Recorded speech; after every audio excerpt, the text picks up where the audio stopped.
Martial World Teyvat Chapter 15 Fan Fiction by Azazyel.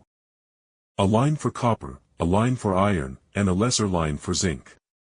And with zinc I was able to upgrade my previous build gun, as using zinc in an activated flux state allowed for the magnetic fields it projected to be much stronger.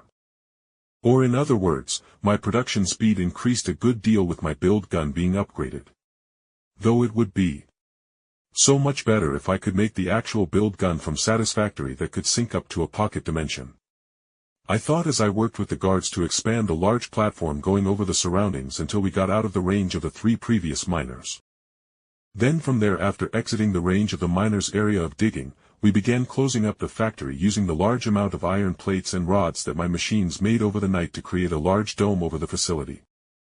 It was only due to the martial artists that Kaching had here for guards and soldiers who were willing to work as simple laborers that we were able to weld together a meter-wide dome around the area, and in the center Kaching was speaking to me seriously as the guards finished up hanging up some lights and securing the massive door I left for the dome entrance.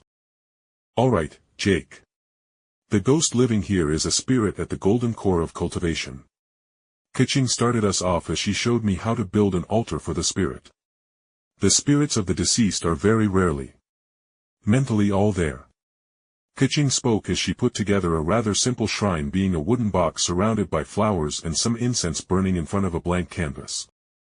But vengeful spirits like her who died with heartache due to lost family can be sort of tamed in a way. She continued in explaining while I thought, "Am I going to be adopted or something?" Thankfully though, Kaching dispelled my thoughts as she stated. So in providing her incense and prayers for protection and her care, the good karma will soothe her mind, with the altar acting as a mental focus so her drifting soul won't be so worked up on slaughtering the living to recover her leaking life force. Kaching finished and I realized something scary. The thick incense smoke drifting up from the incense stick only drifted in one fucking direction, and then it ever so slightly broke apart into 2 streams before abruptly disappearing as the drifting invisible spirit absorbed the incense. Humph.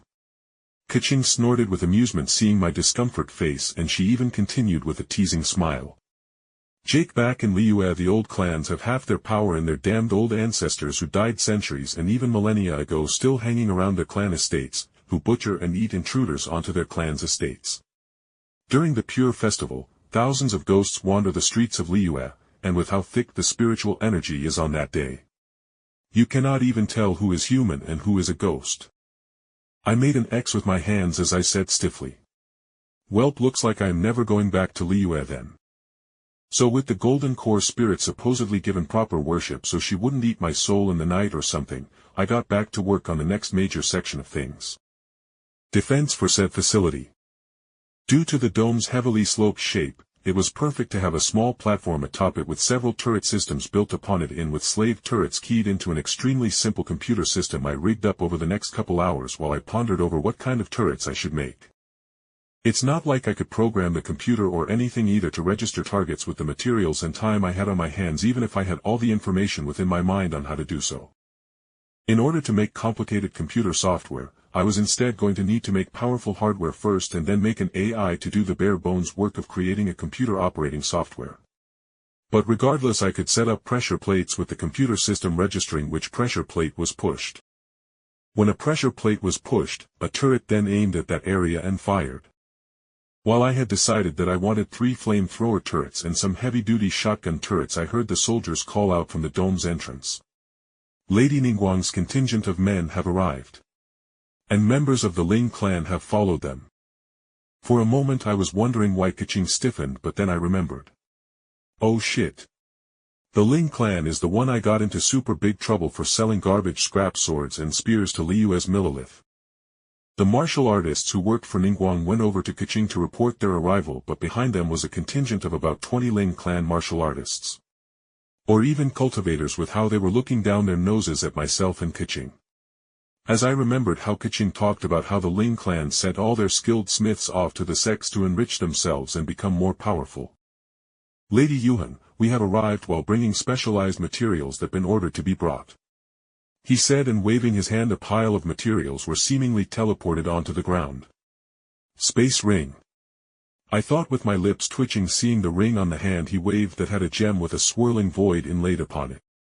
Keqing nodded and thanked the man for his hard work, but there was no hiding her tension as she nodded to the leader of Ningguang's section of workers. Me and the man didn't even blink as he walked over towards me and turned his back to me so he could focus on the Ling clan while the other men surrounded me as well. Why have you come, heir of the Ling clan? Keqing demanded imperiously as she folded her arms over her chest.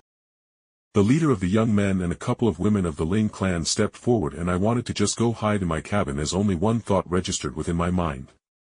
Oh shit. It's a young master. I am probably going to kill my first person today, knowing my luck.